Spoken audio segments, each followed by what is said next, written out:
자, 이번 시간에는 운동 심리학에 대해서 해볼 거예요.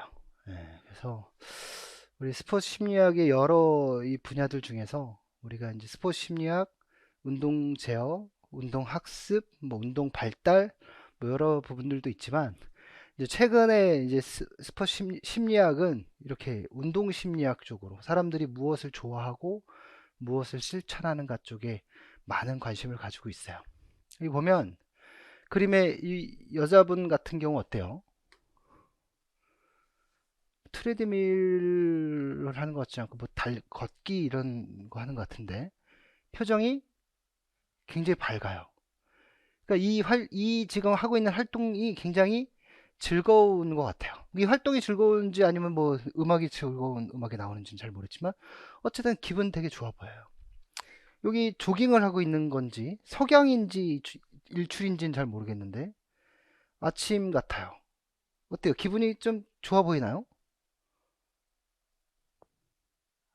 활기차 보이나요? 자, 그렇다면 이렇게 활기찬 느낌이 나는 이런 것들을 우리는 또 하고 싶을까요?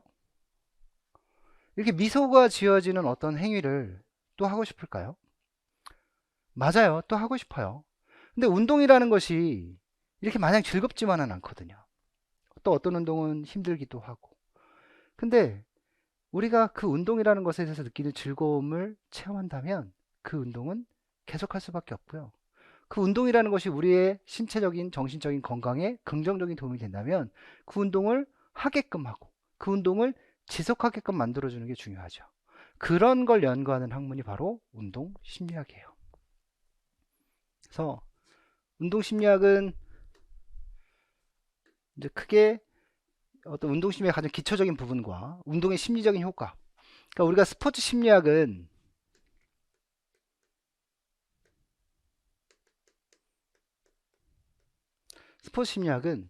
독립변인과 종속변인을 놓고 봤을 때 독립변인이 뭐냐면 성격이에요. 어떤 심리적인 요인이에요. 심리적인 요인을 통해서 어떤 스포츠의 기술 수행을 향상시키는 거예요.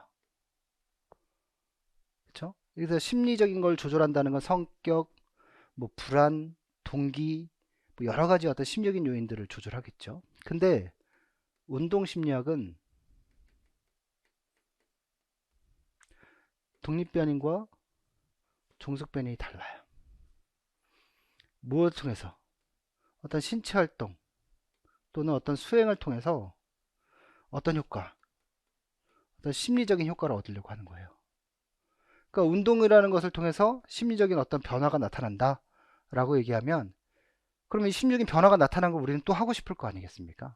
그런 걸 얻게 해주라는 거예요. 봤더니 운동의 심리적인 효과를 보니까 운동은 우울증 개선에 도움이 된대요.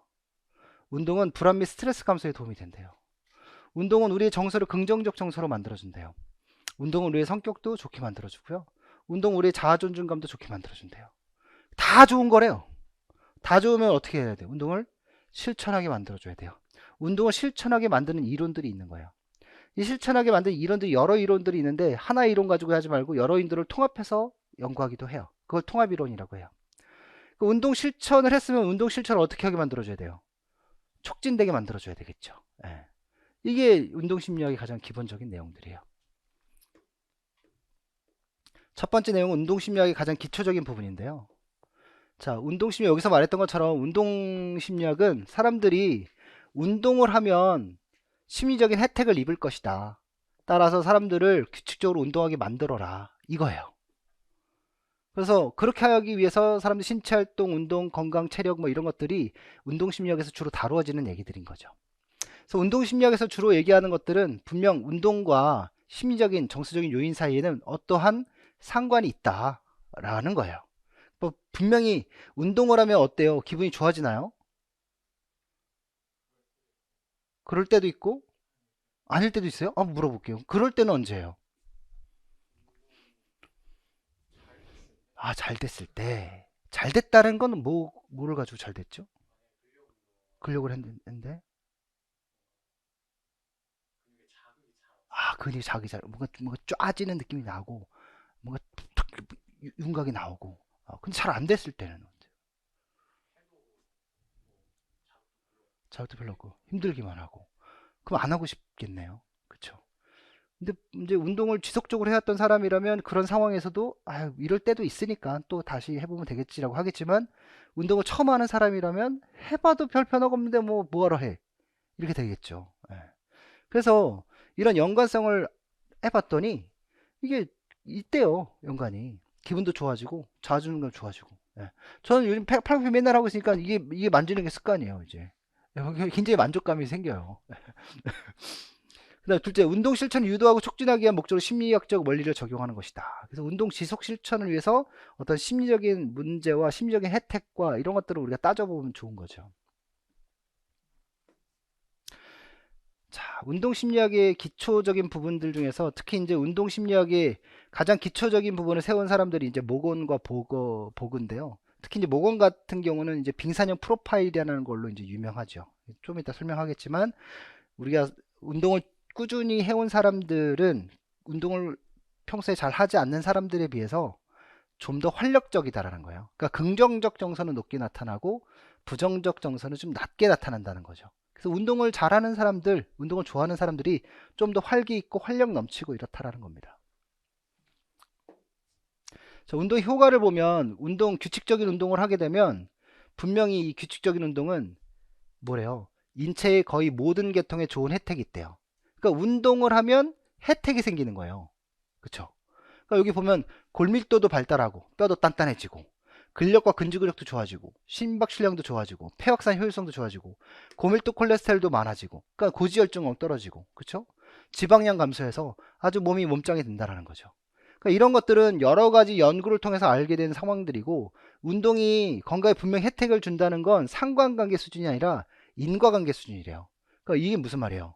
거의 운동하면 건강해진다 라고 단정 지어도 된다라고 할 정도죠. 그게 이제 미국 보건총감에 나온 얘기고요. 유산소 운동과 근력의 효과를 비교해 보면 유산소 운동 같은 경우는 심혈관계 발달이 되게 좋겠죠. 근데 이제 근력 운동 같은 경우는 이제 여기 뭐 측면, 기초대사 측면에 좋겠죠. 우리가 근력 운동하면 기초대사량이 늘어나서 동일한 양의 섭취를 하더라도 살이 덜 찌는 거죠. 그러니까 이런 것들이 효과가 있다라는 것이고요. 그러면 건강하게 운동을 해야 되는데, 그럼 건강을 위한 운동에 운동 가이드라인이 있어야 돼. 기준치가 있어야 될 거 아니에요. 그래서 예전에 이제 미국 스포츠 의학회에서 만든 기준치는 체력을 강하게 만들자, 이게 목적이었어요. 그럼 체력을 강하게 만들려면 부하가 어때야 돼요? 세야 되겠죠. 그래서 운동 강도를 높게 하고 한 번에 20분 이상, 그러니까 빈도는 적게 하더라도 오래 해라, 이거고요. 미국 질병통제예방센터 CDC와 미국 스포츠 의학회에서 이제 보니까 이렇게 하면 사람들이 많이 힘들어 하더라는 거예요. 그래서 보니까 공동 가이드라는 우수한 체력보다는 일반인들의 건강을 목적으로 하자. 그러면 일반인들을 운동을 하게 만들려면 어떻게 되냐? 강도는 좀 낮추자. 그리고 20분 동안 연속하는 거 못할 때 많으니까. 우리 쉬는 시간도 우리 10분이잖아요. 그러니까 20분 못하는 거란 말이에요. 얘는 충족 못하는 거죠. 그래서 10분씩 누적해서 30분 만들자. 그래서 강도는 줄이고 빈도는 늘린 거예요. 예. 그러니까 낮은 강도로 짧게 몰아서 이렇게 얘기한 거죠. 이제 이 가이드라인을 충족하면 이제 건강한 삶을 살 수 있을 것이다 라는 거고요. 토마토 효과, 뭐 요거 여기서 얘기할게요. 이제 토마토 효과가 뭐냐면, 토마토가 건강에 좋은가요? 보통 그렇게 생각하나요? 저희 아들은 토마토 안 먹거든요. 왜 안 먹냐면 우리 첫째가 섭식이 느려요. 밥 먹는 것도 다 느려요. 지금 솔직히 전학을 고민하고 있어요. 그러니까 이게 지나고 나면 별일 아닌 거지만 현재에서 데드간 상태에 놓고 보면 아이가 상당히 힘들어해요. 그렇다고 못 따라가는 건 아닌데, 그래서 아이가 지금 적응을 잘 하기 어려워하고 전학 갔으면 해요. 그래서 저희가 지금 들어가는 집은 그 친구들이 좀 있는, 그러니까 학원 친구들이 많이 있는 학교가 아니고 다른 학교예요. 그래서 부득이하게 지금 다른 쪽으로 이사를 할까 생각도 하고 있어요. 근데 그 전에 이제 와이프하고 이제 얘기하는 건, 이건 우리가 먼저 이렇게 나서서 하기 전에 아이가 스스로 극복할 수 있게끔 하고 그것을 조력하고 도와주다 안 될 경우에 선택해야 될 문제인 거니까 일단 도와주자, 이렇게 하고 있거든요. 어쨌든 그러면 운동에 효과가 있다라고 하면, 토마토가 효과가 있다라고 하면 사람들이 많이 먹어야 되잖아요. 근데 사람들이 안 먹었어요. 1800년대의 금기식품이었어요. 이게 여긴 이렇게 얘기하지만 진짜 알아보니, 제가 이제 알아보니 옛날에는 식기가 하얀색 은 색깔 나는 식기였잖아요. 그래서 귀족이나 왕족은 은으로 만들었어요. 실제 은으로. 근데 귀족과 왕까지는 아닌데 약간 돈 좀 있어. 근데 은 사긴 힘들어. 그럼 얘네들 뭐 사요? 은과 비슷한 거 산단 말이에요. 은과 비슷한 게 납이에요. 납. 백납. 그러니까 납부로 만든 식기로 가지고 토마토를 먹는 거죠. 근데 다른 음식은 상관이 없는데 토마토를 먹으면 토마토는 산인이 있기 때문에 납을 녹이는 거예요. 그래서 납으로 먹으면 뭐가 되는 거예요? 납중독이 되는 거예요. 그래서 귀족들은 안 죽고 천민들도 안 죽었어요. 그러니까 중산층들만 죽는 거죠. 그러니까 사람들이 말 많고 영향력을 퍼뜨리는 사람들이 많이 죽은 거예요. 그러니까 이 사람들이 뭐라 그랬어요? 토마토 먹으면 죽어. 이렇게 된 거예요. 그래서 토마토가 안 팔렸다는 거죠. 그래서 어쨌든 사람들이 분명히 건강에 효과가 있음에도 불구하고 그것을 하지 않는 행위를 우린 토마토 효과다라고 얘기하는 거예요. 그러니까 운동도 분명히 효과가 있는데 왜 안 하냐? 그게 토마토 효과로 설명이 된다는 얘기죠. 운동 심리학의 기초, 신체 활동 측정에 대한 얘기인데요. 여기 우리 보면 운동 처방을 할 때 운동 형태, 운동 빈도, 운동 강도, 운동 지속 시간 뭐 여러 가지 있죠. 운동 형태, 강도, 시간, 빈도, 기간 뭐 이렇게 해서 우리 이제 볼륨과 그 뭐야 진전 단계에 따라서 우리가 이제 표현을 하겠지만 가장 일반적인 이제 운동 처방 요소를 보면 형태, 빈도, 강도, 시간으로 놓고 볼 수 있는데 여기에서 운동 형태를 제외한 빈도와 강도와 시간이 바로 앞자를 따면 핏이에요. 예, 핏. 그래서 여기 보면 프리퀀시 F, 인텐시티 강도, 타임 T, 핏. 그러니까 우리 피트니스 얘기하면 FIT, NESS 이렇게 되잖아요. 근데 이 핏이라는 건 뭘까요? 체형. 맞아요. 적절한 나에게 맞는. 그러면 이제 피트니스 센터를 간다라고 얘기한다면 어떤 운동을 하러 가는 거예요? 그래서 나에게 맞는 운동을 하러 가는 거예요. 그래서 우리가 맞춤 정장을 입잖아요. 제가 우리 임용 준비하는 선생님들한테 그래도 슈트빨이 받는다 얘기 많이 들었어요. 왜냐하면 정장을 저는 다 맞춤 정장으로 입거든요. 근데 비싸지 않아요. 맞춤 정장이 오히려 더 싸요. 그러니까 메이커 있는 맞춤 정장이 아니라 수지에 맞춤 정장 하면 와이셔츠도 한 4만 5천 원 정도밖에 안 해요. 메이커 가면 15만 원, 20만 원 한단 말이에요. 4만 5천 원. 슈트 딱 맞추면 한 20만 원 정도, 한 25만 원 정도 맞추거든요. 근데 여기서 허리 잘록하게 쏙 들어가고, 전 팔이 좀 길어요. 긴팔 원숭이를 가지고. 그냥 일반 기성 제품 하면 다 짧아요. 근데 여길 맞추면 목이 크고, 목을 맞추면 여기가 짧고 이렇게 되거든요. 어쨌든 나에게 딱 맞는 옷을 입고 나와서 강의를 하면 되게 좋아하는 거죠. 예. 이게 핏이에요. 그럼 나에게 맞추는 운동을 해라. 그러니까 건강해지려면 나에게 맞는 강도의 운동을 해라. 그럼 운동을 지속 실천할 수 있다. 이런 얘기입니다. 되죠. 그다음 신체 활동 강도 분류를 하면 우리 이제 매트에 대한 얘기도 했었어요. 그죠? 매트는 뭐였죠? 3.5ml per kg per min. 대사당량이라고 얘기했죠. 그래서 어떤 분당 1kg의 신체 조직이 소비한 산소량을 가지고 알 수 있었고, 우리가 체중이 얼마인 사람이 얼마의 시간 동안 운동을 하게 되면 소비하는 산소량과 에너지 소비량을 구할 수 있다라고 얘기했어요. 그게 이제 많을수록 운동 강도가 큰 거고 적을수록 운동 강도가 작은 거겠죠. 이건 절대적인 거예요. 그러니까 체력이 좋고 나쁜 게 아니라 체중과 시간에 따라서 결정되는 거기 때문에 누구나 체력 수준과 상관없이. 근데 상대 운동 강도는 VO2 max, 즉 최대 산소 섭취량과 우리 퍼센트 허트레이트 맥스, 우리 이제 최대 심박수를 가지고 우리가 얘기하죠. 그래서 최대 산소 섭취가 자기가 가지고 있는 100 중에 몇 퍼센트의 강도로 운동할 거냐, 또는 자기가 가지고 있는 최대 심박수의 몇 퍼센트의 운동을 할 것이냐, 이건 이제 각각 체력과 연령에 따라서 다르게 설정되어질 거예요. 그렇죠? 신체활동 측정법 보면 뭐 질문지를 가지고 할 수도 있고 일지로 가속도계 뭐 심박수계 측정 방법 여러 가지로 할 수 있겠지만, 우리가 이제 여기서 일반인들이 자기가 스스로 느끼는 운동 강도가 어느 정도인가 이런 거 중요하기 때문에 주로 운동 자각도, 이게 보그가 만든 게 운동 자각도예요. 그러니까 운동 자각이니까 이 운동에 대한 강도를 스스로 어떻게 느끼느냐에 대한 얘기예요. 그래서 보통 이제 심박수가 점점점 많아진다라고 생각하면 심장이 터질 것 같아라고 생각할 거 아니에요. 그럼 어떤 사람은 심장이 터질 것 같아라고 얘기하지만 심장이 좀 자극이 좀 오는구만, 오늘 자극 좀 받았어, 막 이렇게 느낄 수 있단 말이에요. 그러니까 심장이 터질 것 같다라고 생각하는 사람 운동량이 굉장히 높게 느껴지는 거고, 그냥 자극 좀 받았어라고 얘기하면 평상시보다 조금 높은 강도의 기분 좋은 자극이다라고 생각할 수도 있는 거죠. 그러니까 그런 걸 가지고 우리는 운동 강도를 느낄 거고, 그러면 전자의 경우는 터질 것 같았으니까 운동 중에 기분 안 좋은 상태를 느꼈을 테니까 운동 또 하고 싶지 않을 수도 있을 거예요. 근데 후자 같은 경우는 기분 좋은 자극을 받았기 때문에 내일 또 할까? 이런 생각을 할 수 있겠죠. 그게 바로 운동 지속 실천과 아주 중요한 연관성이 있는 거예요. 그래서 여긴 운동 자극도에 대한 얘기고요. 운동에 따른 심리적인 효과인데 보면 운동과 우울증, 불안, 정서, 성격, 자존감에 대한 얘기예요. 보면 자, 운동과 우울증과의 관련을 보면, 자, 우울증에 걸리면 이래요. 실제로 이래요. 저도 역시 우울해서 우울증에 걸렸고요. 약을 먹었고요. 예. 지금도 먹고 있고요. 이 사람 때문에 우울증에 걸려가지고. 근데 지금은 이게 저는 숨길 이유는 없다고 생각해요. 그리고 제가 뭐 완전히 뭐 그런 우울한 상태로 이렇게 삶을 사는 게 아니라 굉장히 밝게 살고 있거든요. 다만 약간의 도움이 필요한 거예요. 왜냐하면 내가 처해져 있는 상황이 내가 통제할 수 없는 상황이기 때문에, 이 통제할 수 없는 상황에 자꾸 내 생각이 매몰되면 나는 자꾸 힘들어지고 몸은 어떻게 돼요? 우울해지는 거예요. 그러니까 이걸 잊게 만드는 거죠. 내 몸에 부족한 호르몬을 약물을 통해서 넣어서.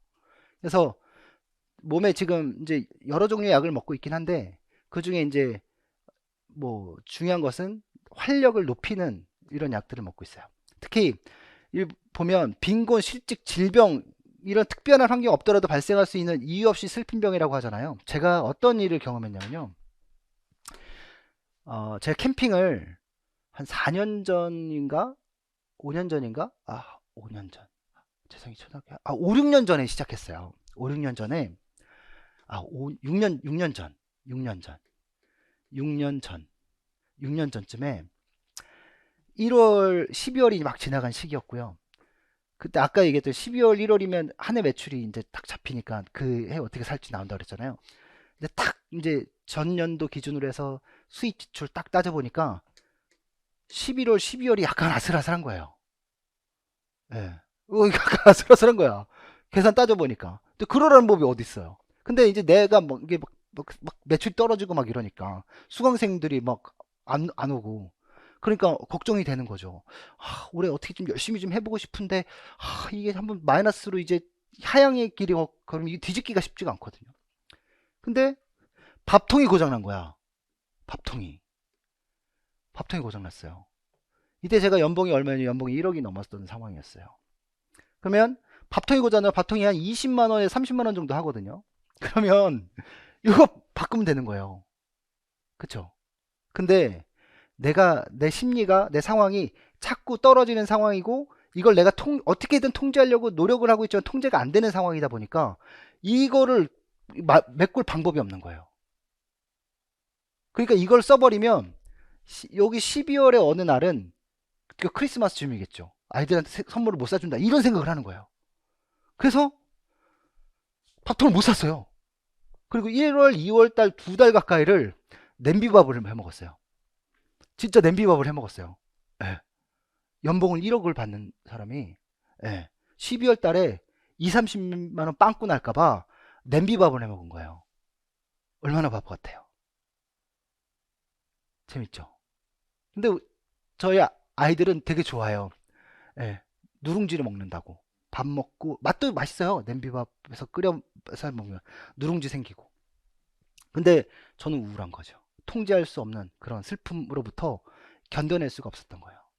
근데 이런 것들을 이겨내기 위해서 노력했던 게 뭐냐면, 그때 이제 팔굽혀펴기 하고 아침에 일기 쓰고 뭐 계단 오르기 하고, 그 아주 사소한 걸로 내 일부를 통제하기 시작했고, 그 통제하기 시작했던 것들이 쌓이고 쌓여서 이제 내가 통제할 수 있는 영역들이 많아지기 시작한 거죠.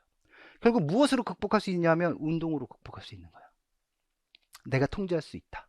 즉 우울증에 걸린 이유는 내가 통제할 수 없기 때문이고, 그래서 마음이 우울해지는 거예요. 그래서 우리가 뇌에서 분비되는 세로토닌이라는 이런 분비 물질이 줄어들게 되면 그 우울감은 굉장히 커지죠. 그렇죠? 그래서 기출문제로 나온 거고요. 그래서 임용을 준비하는 선생님들 또는 뭐 공시생들, 그러니까 내가 시험을 잘 보기 위해서 열심히 노력하지만 내가 열심히 노력한 거와 비례해서 점수가 좋게 나오면 좋지만 그렇지 않을 수도 있잖아요. 그러니까 그런 사람들에게는 무기력한 마음이 오게 되고 그 무기력함이 결국 우울증으로 이어지게 되죠. 최근에 이제 그런 얘기가 나오더라고요. 나는 과연 이 사회에서 몇 인분의 삶을 살고 있을까? 나는 몇 인분에 살고 있을까요?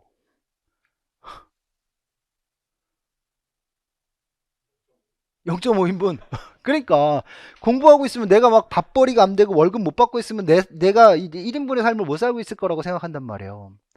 근데 우리가 생각하는 1인분의 삶이라는 걸 왜 사회적 기준으로 따져? 1인분의 삶은 내가 그냥 살 수 있으면 되는 거예요. 그렇지 않습니까?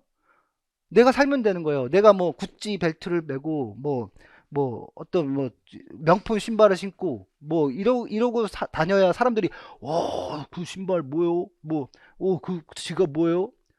이래야 되나요? 아무 의미 없는 거거든요. 저 청바지 이거 지금 한 10년 넘게 입은 거거든요. 메이커도 없어요. 이거 15,000원짜리 티셔츠고요. 예. 속에 이 티셔츠는 지금 훨씬 이게 다 갈라져 있어요. 팬티는 여기 다 찢어져 있고요. 벗으면 아주 심각합니다. 예. 근데 하나도 안 창피해요. 근데 제가 돈을 좀 벌 때는 솔직히 돈 벌 때는 좀 그런 걸 따졌어요. 그래서 그 펜 있잖아요. 펜도 150만 원짜리 썼어요. 예, 그냥 펜이에요. 그냥 사인하는 펜. 그래서 딱 사인할 때, 뭐 중요한 사인할 때 그 펜 가지고 해요. 명품 펜. 예, 그리고 뭐 이제 그런 것도 했죠. 와이프 이제 뭐냐 그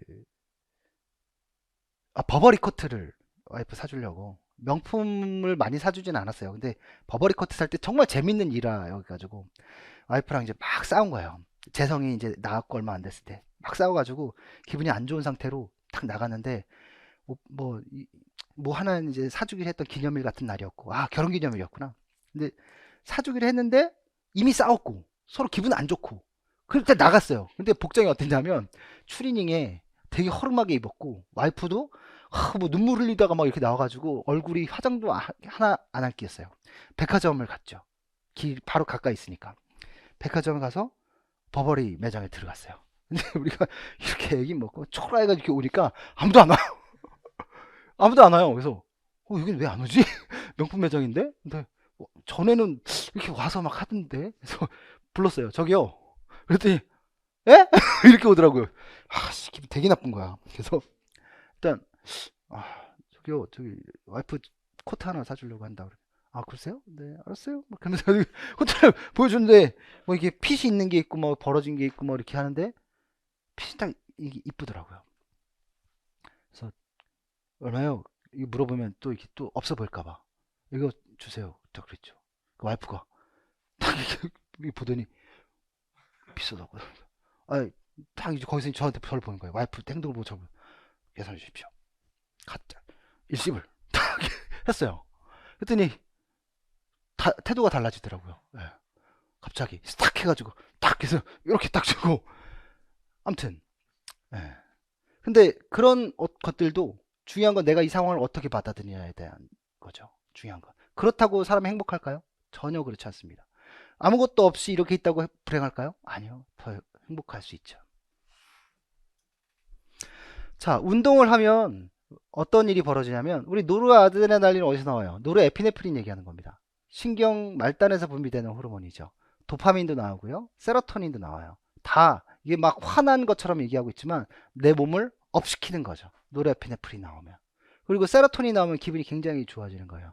도파민 나오면 하벨레 하는 거죠. 마약 중독되는 것처럼. 예. 그래서 이런 우울증을 치료하는 여러 가지 요법들이 있지만 이런 약물 요법들이 있고 운동 요법들도 있는 거예요. 그래서 해피메이커라 불리는 세로토닌 농도를 높여주는 역할을 해서 우리가 우울한 마음을 긍정적인 마음으로 좀 바꿔주게 되는 거죠.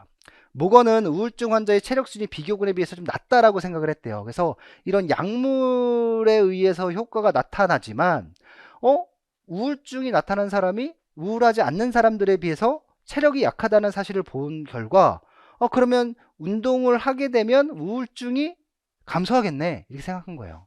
그래서 달리기를 효과가 뛰어난 약에 비유했다. 달리기를 하면 우울증이 극복되더라. 우울한 것이 없어지더라. 라고 생각한 거죠. 그래서 운동 효과를 보니까 유산소 운동과 웨이트 트레이닝 비교해 보면 유산소 운동은 운동하면 기분이 좋아진대요. 그래서 우울증 감소에 되게 긍정적이래요. 그리고 웨이트 트레이닝도 뭐 전혀 나쁜 건 아닙니다. 어쨌든 운동이니까 웨이트 트레이닝도 우울증 감소에 긍정적이래요. 운동하고 심리적 요법을 비교해 보면 뭐 크게 차이는 없대요.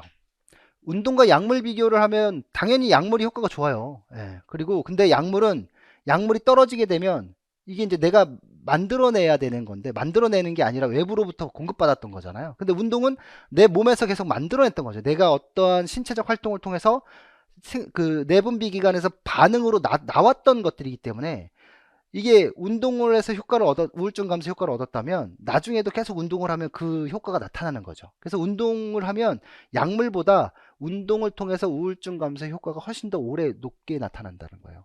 그래서 운동을 통한 우울증 감소가 더 긍정적인 거죠. 그래서 약물요법도 물론 중요해요. 초반에는. 하지만 우울증 감소시키고 싶다면 운동을 권장하는 게 좋죠. 그래서 학교에 있는 아이들 같은 경우들도 굉장히 우울증에 많이 시달리고 있단 말이에요. 요즘 젊은 청년들도 우울증 때문에 많이 힘들어하고 있고, 과거 코로나19 때에도 청년들의 우울증이 굉장히 심각한 상황이었고 청년 자살률이 굉장히 높아졌었단 말이에요. 왜냐면 그들이 어디 활동성이 굉장히 좋은 시기에 활동할 수 없는 상황에 놓여지게 되니까 그 우울함은 더 커졌겠죠. 그래서 그런 것들을 설명하는 메커니즘들이 있고요. 그 다음에 운동 불안 및 스트레스 보면 운동을 하면 불안을 감소시키는 영향도 있다라는 거예요. 그래서 우리 불안증을 보면 뭐 공황장애, 광장공포증, 단순공포증, 사회적 불안장애, 강박장애 뭐 이런 것들이 있는데 우리 보면 공황장애 같은 경우는 이제 그냥 불안한 거죠. 우울증 걸리면 이제 공황장애 걸리는 사람도 많고 연예인들 보면 TV에 나오는 모습은 굉장히 활기차 보였지만 실제로 그들은 굉장히 많이 긴장되고 있는 모습 긴장된다라고 얘기하고 그런 활동을 하기 어려워하죠. 뭐 정용돈 씨 같은 경우도 그렇고 김구라 씨 같은 경우도 그렇고 공황장애 때문에 힘들어서 또 우리 정찬우 씨 같은 경우도 되게 막 활기 있고 말 잘하지만 지금 공황장애 때문에 활동을 지금 중지하고 있는 상태잖아요. 저도 공황장애가 있었고요. 저희 아이 같은 경우는 저기가 폐쇄공포증이 좀 있었어요. 그래서 엘리베이터가 두 번, 세 번 멈췄어요. 그러니까 아빠랑 저랑 같이 있을 때도 한 번 멈추고 혼자 있을 때도 한 번 멈춘 거예요. 그러니까 얘가 엘리베이터가 너무 무서운 거죠. 그래서 지금 제가 살고 있던 아파트가 20층이었는데 그 전에 살고 있었던 아파트는 24층이었고 24층 거기서 그 폐쇄 공포증을 느끼고 나서 20층 아파트로 이사하는데 여기서 엘리베이터를 못 타는 거예요, 애가. 그래서 어떻게 갔냐면 7살 때예요. 7살, 8살 때. 20층을 걸어 올라다녔어요. 예. 그러니까 이제 초등학교 갈 때 갔으니까 초등학교 갈 때 걸어서 내려갔다가 올 때 걸어서 올라오는 거죠. 근데 이 초등학교 1학년짜리가 거기를 걸어서 내려가 올라가고 어떻게 혼자 보내요. 그러니까 아빠 같이 내려가는 거죠. 그러니까 덕분에 걔 때문에 계단은 정말 많이 올라오락 내리락 했어요.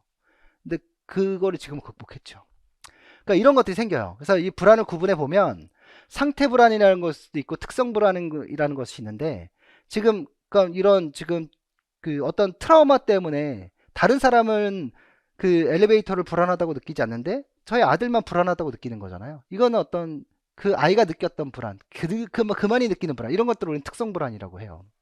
근데 상태 불안이라는 건 이 상황이 나에게 어떤 불안감을 조성할 때 느끼는 게 바로 상태 불안이에요. 그러니까 우리가 불안이나 스트레스를 느끼는 것은 이 상황이 내가 통제할 수 없을 때 나의 능력으로 이 상황을 통제할 수 없거나 나의 능력에 비해서 과도한 것을 요구하는 상황에 우리 스트레스 불안을 느끼고 이런 불안 상황이 그 순간에 어떤 내가 나타난다면 상태 불안이고 나는 그런 일들 때문에 불안을 많이 느껴가지고 다른 사람은 불안하지 않아도 나만 불안하게 느끼는 이런 불안이라면 그걸 특성 불안이라고 얘기하죠.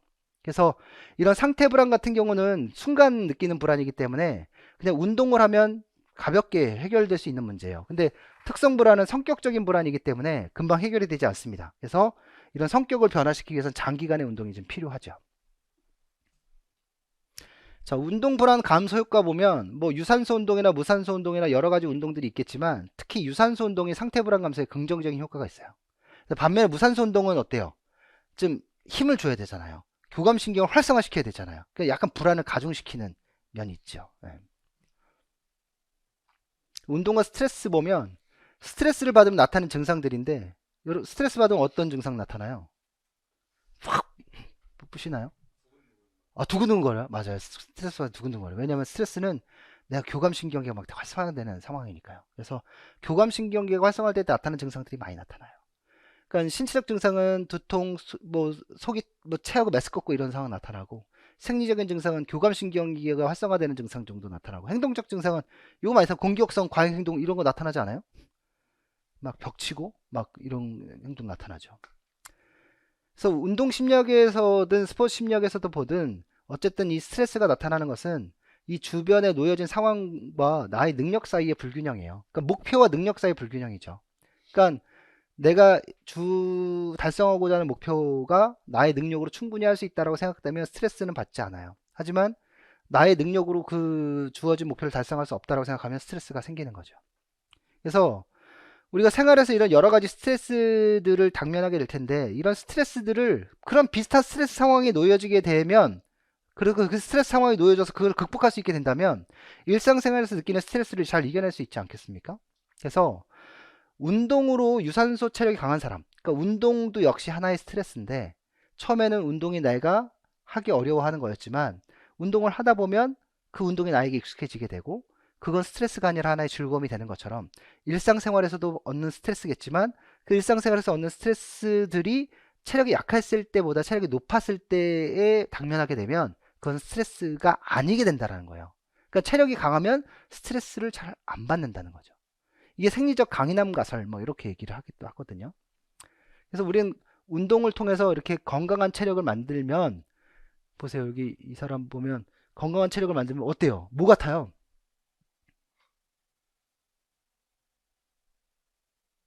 전갈 같잖아요. 전갈. 예.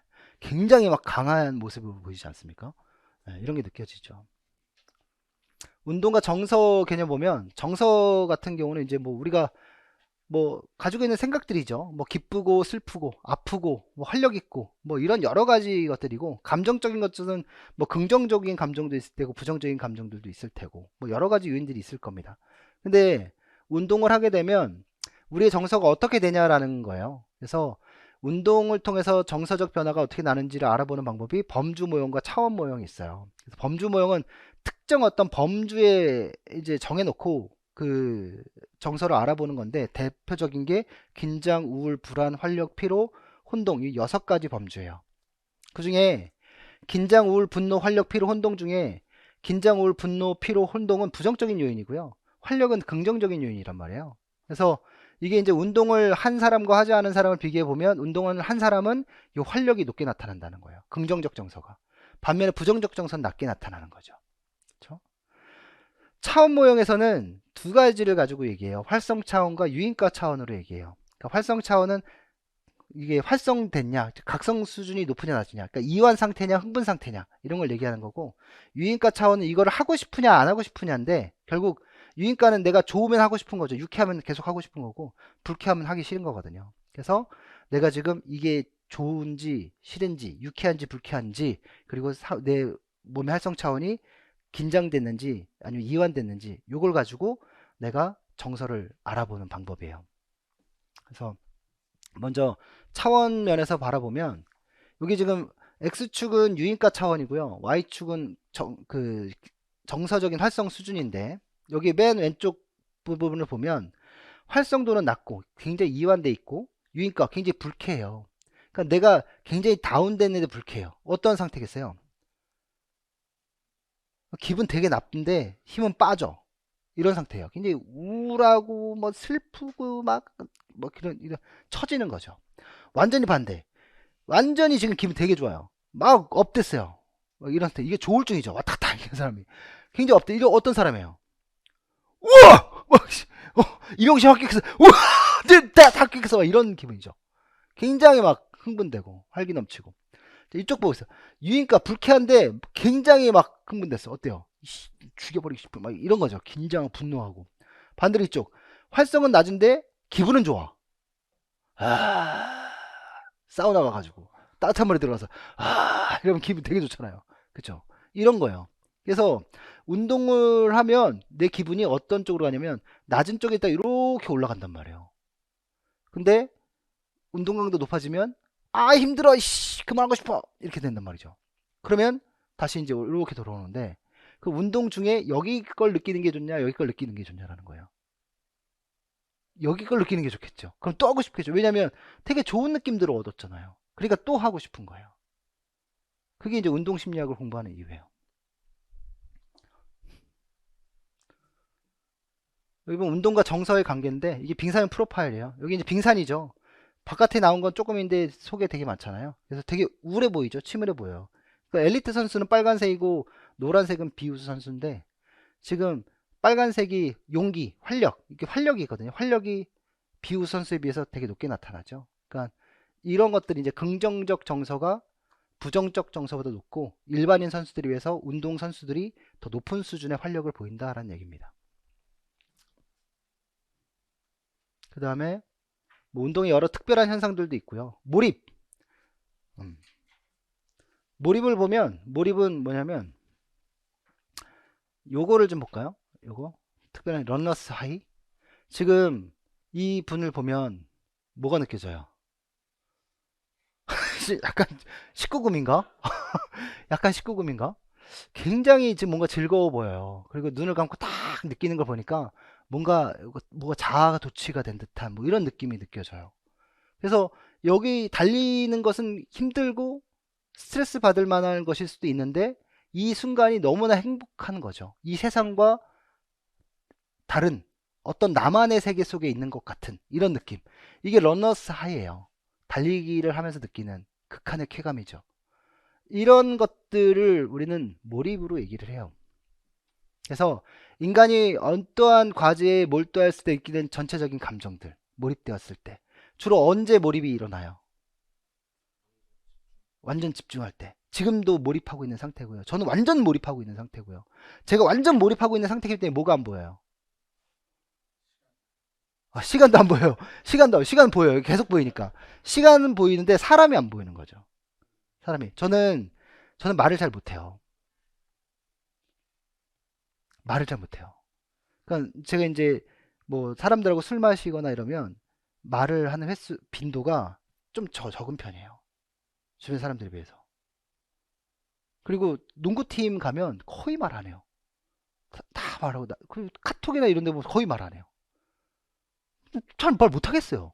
그 저희 가족, 와이프하고 자주 만나는 이제 가족이 있거든요. 그 가족을 만나면 그 가족은 굉장히 업된 가족이에요. 우리는 되게 잔잔하고, 그러니까 세 가족을 주로 만나는데, 한 가족은 완전히 업이에요. 극단의 업이에요. 부부가. 근데 또 한 가족은 극단의 아래예요. 그러니까 저희는 딱 중간이에요. 그러니까 이 집 만나면 화 하고 놀다가 이 집 만나면 에 하고 놀아요. 근데 또 잘 어울려요. 서로. 근데 근데 강의 때는 그 두 집을 만나 다 말이 별로 없는데 강의 때 이렇게 말을 많이 한단 말이에요. 이상하죠. 몰입돼 있기 때문에 그래요. 그래서 몰입돼 있으면 배가 고파도 거짓말하고 있네. 배고프면 배고프지. 농담이에요. 이제 배고파도 배 안 고프죠. 그러니까 저희 아이들이 이제 뭐 레고를 만든대요. 처음에 레고를 이제 자기 연령대에 비해서 이제 조금 큰 레고 원하잖아요. 그래서 큰 레고 하나 사줬어요. 야, 이제 아울렛 가서 이제 사가지고 와서 집에 도착하니까 9시인데 씻고 나서 그거 만들겠대요. 이건 보나마나 어른이 만들어도 한 5시간, 6시간 걸리는 거거든요. 근데 재성이가 그걸 만들겠다는 거예요. 그래서 엄마는 이제 보다가 잘로 갔고 재우 잠들었고 아빠가 있어야 된다는 거죠. 근데 아빠는 못 도와줘. 네가 스스로 만들어 전제 조건이 그러니까. 졸면서 봤더니 새벽 3시까지 만들고 있는 거예요. 그리고 결국에는 만들더라고요. 예. 초등학교 1학년 때. 난 걔로 끝날 줄 알았어요. 재호가 초등학교 1학년 때 똑같은 짓을 하더라고요. 아빠 레고 사줘. 그랬더니 야 이거 너 오래 걸려. 아빠 못 도와줘. 형한테도 그랬어. 그랬더니 안 도와줘도 된대요. 옆에만 있으래요. 엄마가 있으라 그래. 아빠 몰고. 그러니까 아빠가 있어야 된대요. 또 새벽 3시까지 만들고 있는 거예요. 근데 얘만 그런 줄 알았더니 주변에 이제 지인들 다 그런데 애들이 다 그렇게 했대요. 아마 다 하셨을 거예요. 그쵸? 나도 그랬을지 몰라. 근데 아이들이 9시 10시면 자던 애들이 이걸 어떻게 했을 수 있을까요? 몰입했기 때문이겠죠. 그래서 몰입은 어떤 상황에 자주 일어나는가? 주의가 한 곳에 집중했을 때. 그쵸? 흥미있는 주제일 때, 본인이 목표와 관계가 즉각적인 피드백 받을 때, 되게 좋아, 잘했어, 막 이렇게 피드백 받을 때, 주의가 다른 곳으로 분산되어 잡생각이 들지 않을 때, 그쵸? 이런다면 몰입할 수 없겠죠. 그래서 최대한 내 주의를 나에 집중하는 거예요. 몰입이 되면. 여기 보면 몰입 이론을 보면 칙센트 미하이 교수가 처음에 발휘한 몰입 이론은 이 기술 수준과 도전에 따라서 이제 몰입이 나타난다는 거예요. 그래서 기술 수준과 도전 수준이 비슷하면 몰입이 나타나는 거죠. 근데 기술 수준이 높아지고 도전, 그러니까 과제 수준이 높아질수록 이 몰입은 점점 커져요. 여기는 이제 이렇게, 여기는 이제 스포츠 지도사 책에 나온 그림이거든요. 여기는 이제 똑같이 이게 증가하는 걸로 나오지만 이렇게 커져요. 그래서 능력이 높을수록, 기술이 높고 과제 도전감이 나올수록 몰입을 체험할 가능성이 더 높아지는 거예요. 근데 이제 이 칙센트 미하이 교수의 몰입 이론을 좀 더 발전시킨 게 바로 몰입의 8채널 모형이에요. 여러 채널로. 이건 이제 나중에 좀 설명할게요. 여기 보면 요 그림이에요. 바로 칙센트 미하이 교수가 이제 몰입, 이게 영역이 넓어지죠. 그래서 점점 이제 능력이 높아질수록 몰입 체험 가능성이 높아지는 거예요. 이거 좁을 때는 적은데 클수록 커지죠. 여기 이 칙센트 미하이 교수의 이걸 변형한 게 바로 라도프가 이제 변형한 거거든요. 그래서 요걸 가지고 우리는 몰입의 8가지의 어떤 차원을 가지고 얘기해 볼 수가 있어요. 그러니까 나중에 얘기할게요. 그래서 여기는 좀 더 이제 명확하게 몰입의 3채널 모형이고 4채널 모형이고 8채널 모형입니다. 그 다음에 운동 중독. 여기 보면 이제 운동하고 있는데 운동을 안 하면 미칠 것 같아 이렇게 되고 있죠. 그래서 안 하면 안 될 것 같아요. 우리 공부를 안 하면 안 될 것 같죠. 우린 공부 중독에 빠져야 돼요. 예, 공부 중독에 그래야 합격해요. 그래서 내가 통제하기 어려울 정도로 안 하면 막 중독자니까 금단 증상 생기는 거죠. 그래서 보통 이제 운동 실천자 중에 한 9%가 운동 중독에 빠진대요. 근데 여기 보면 운동 중독에 빠져드는 이유가 두 가지, 1차 운동 중독과 2차 운동 중독이 있는데 1차 운동 중독, 운동 자체에 빠져드는 거예요. 운동 자체가 좋아서. 근데 2차 운동 중독, 운동을 통해서 얻어지는 결과물 때문에 빠져드는 거예요. 그래서 지금 체성분 조절을 목적으로 운동을 강제적으로 한다. 그러면 이제 운동이 좋아서 하는 게 아니라 갑바가 나오니까 이거 거울 보는 이 맛에 하는 거예요. 다른 사람들이 나를 멋있게 보겠지? 그렇게 하면 2차 운동 중에 빠진 거죠. 저는 농구 중독에 빠졌어요. 그래서 농구가 하고 싶어. 저 이렇죠. 그러니까 이제 토요일만 되면 농구가 하고 싶어. 막 이래요. 그러니까 이제 정상적으로 집에 가면 지금 이제 6시면 강의가 끝날 거 아니에요. 그 집에 도착하면 6시에 바로 간다 그러면 집에서 7시거든요. 그러면 7시에 가면 정말 금단 증상이 심해요. 왜냐면 7시 가면 이제 저녁 먹고 정리하고 나면 한 8시쯤 되거든요. 그럼 저희 동네 이제 공원에 야농 하러 오는 사람이 8시, 9시부터 많이 와요. 그래서 8시, 10시쯤에 이제 제일 많은 거예요. 그 시간에 가야 재밌게 하거든요. 그럼 빨리 가고 싶은 거죠. 그럼 이제 아이들한테, 와이프한테 나 농구하고 올게 그러면 눈치 줘요. 설거지도 안 하고 집 청소도 안 하고 막 이런 상태고, 아이들은 이제 아빠가 왔잖아요. 아빠 왔으니까 자기들하고 놀아달라는 거죠. 놀아달라고 했는데 와이프가 애들한테 공부시켜요. 그러면 애들이 공부시켜요. 그러면 좋은 거예요. 애들 공부하고 나 가도 되니까. 근데 만약 공부를 안 시켜 그러면 데리고 가야 되는 거예요. 아빠 나 데리고 와. 그러면 이제 데리고 가면 어떻게 해요? 같이 놀아야지. 그럼 내가 농구 게임한다 그러면 애들 되게 싫어하는 거예요. 나랑 우리랑 놀린다고 하면서 농구한다고. 그래서 막 금단 증상 나타나요. 그래서 이제 지금은 아예 내려놓고 아이들하고 놀죠. 그 농구하러 가도 아이들하고 놀기로 약속한 날은 게임 안 하고 아이들하고만 놀아요. 사람들이 좋게 봐주더라고요. 저 아저씨는 농구 좋아하시면서 아이들하고 논다고. 그래서 그러다가 이제 아이들이 이제 게임 할 때 있어요. 그럼 불러요. 형님 게임해요. 오케이 이렇게 하거든요. 그래서 근데 운동을 하면 좋지만 비가 오거나 이런 날은 운동 못 한단 말이에요. 그러니까 그런 날 비가 온다고 예고되는 날은 운동을 못 하기 때문에 운동 박탈감, 즉 정서적으로 안 좋아져요.